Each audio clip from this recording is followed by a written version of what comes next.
Bonjour à tous, je vous propose aujourd'hui une visite de l'Outreforêt.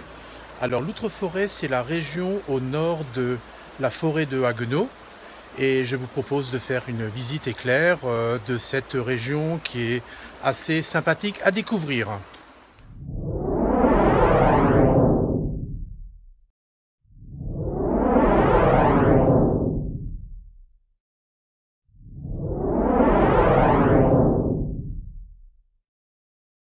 Alors nous sommes ici à Wissembourg dans la Altenstadt et nous allons visiter ensemble cette magnifique église romane qui date du 11e, 12e siècle.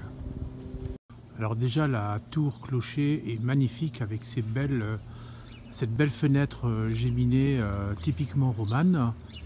Et un peu plus bas, au niveau du premier, deuxième étage, vous pouvez voir ces belles frises lombardes, typiquement de l'époque romane. Alors maintenant, je vous propose de visiter l'intérieur de cette magnifique église romane. Donc ensemble, on va se diriger vers la porte d'entrée.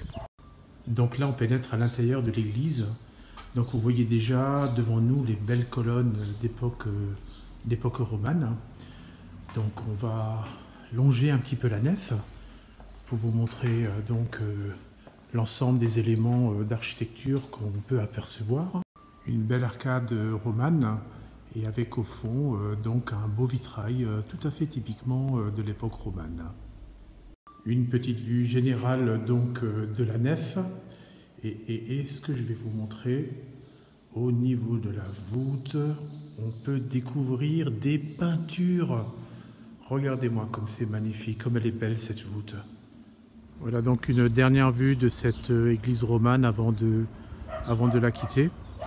Donc là vous la voyez dans toute sa splendeur, hein, de l'autre côté. Hein. Alors là on a changé d'endroit, on est à Seebach, un village typiquement de la région d'Outreforêt.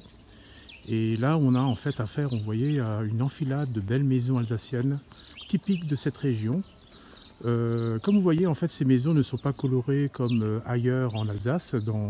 En fait, elles ont toutes la même couleur, hein. Elles ont le même aspect. Voilà un groupe de maisons qui donne un cachet très sympa. Donc on va marcher un petit peu, on va longer un petit peu la route le long du village et pour découvrir d'autres maisons à colombage. Alors on retrouve beaucoup de maisons avec des volets blancs.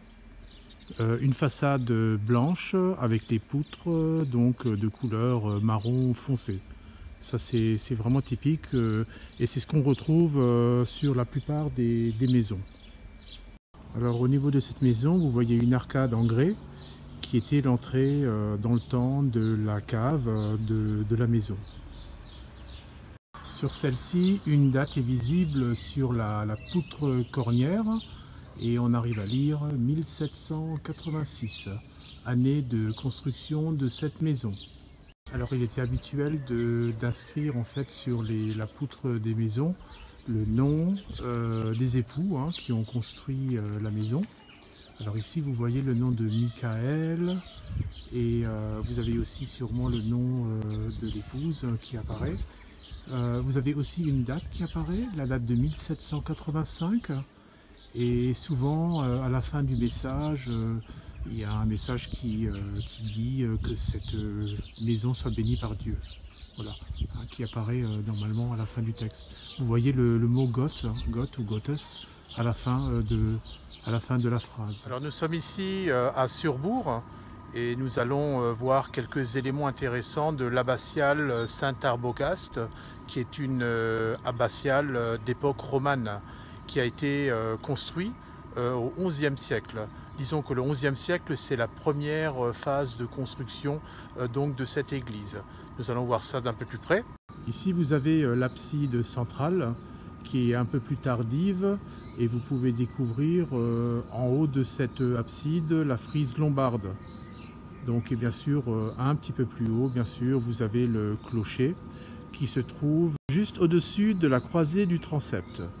Ici, nous avons deux fenêtres géminées typiquement de l'époque romane avec de belles colonnes. Un élément beaucoup plus récent, une fenêtre géminée de style gothique.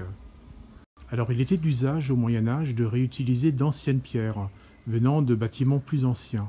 Donc ici, au-dessus de cette porte, vous avez une frise qui date de l'époque gallo-romaine.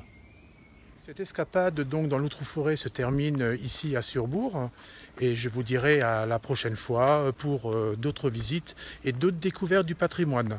Donc si vous avez aimé cette vidéo, je vous invite à mettre un pouce levé donc juste en dessous et je vous dis à la prochaine. Ciao!